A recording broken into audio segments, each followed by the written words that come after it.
I'm Tony Wheeler. I'm one of the people who started Lonely Planet more years ago than I care to remember, and travel is something that I've been doing for years and I hope to keep on doing for many more years.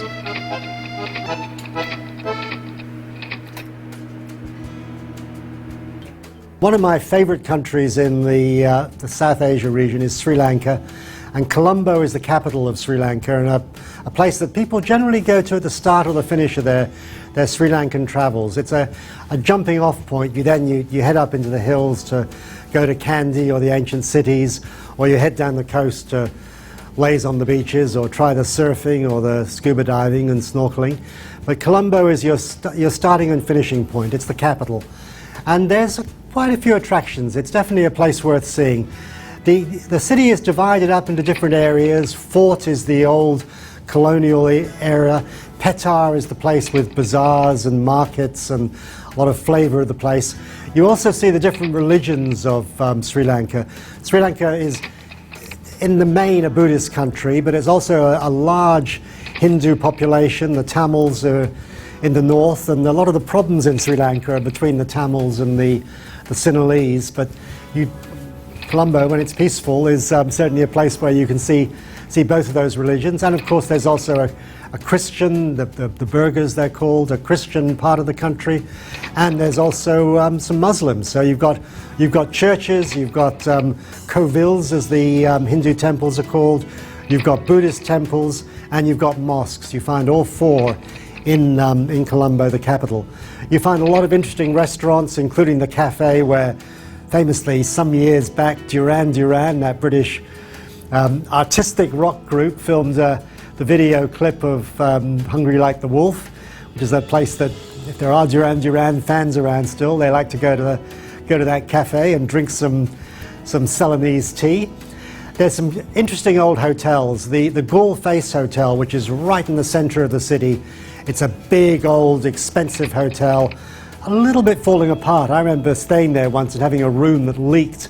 But even if you don't stay there, it's definitely worth going there for afternoon tea or a beer in the bar in the evening. And it's right on the waterfront in a place called Gaul Face in the centre of town. So it's a place you can walk to right from the centre and have your evening sundowner looking out over the sea towards India and watching the sun go down. Then you can follow the Gaul Road, which is called that because it runs eventually 100 kilometres out of the city into the town of Gaul, which is one of the other interesting towns of Sri Lanka. But if you only go just to the outskirts of town, down the Gaul Road, you come to Mount Lavinia, which is the nearest sort of beach resort for Colombo, and it's got a hotel, again an expensive hotel, the Mount Lavinia Hotel. Another place, even if you don't stay there, it's worth going there for a drink and sitting on the waterfront, water's edge, and watching the activity on the beach and out over the sea and watching the sunset, perhaps, if you're there at sunset time. Of course, Sri Lanka and Colombo have got some famous citizens that we know very well. One of them is Arthur C. Clarke, the science fiction author, the guy who wrote the story that became the movie, Kubrick's movie 2001: A Space Odyssey. And he lived in Colombo for the many years, certainly the last years of his life he spent in Colombo, so there's a Colombo connection there. And the other one is the artist Geoffrey Bawa, whose buildings you find not just in Colombo, but really in many parts of the world. But I had a house at one time that had some Geoffrey Bawa inspiration in it. But you can go to a cafe and eat in what was at one time the Geoffrey Bawa's office, and now is a cafe and restaurant. You might arrive in Sri Lanka by air, flying into Colombo, the capital, but you're probably going to leave it by train or bus.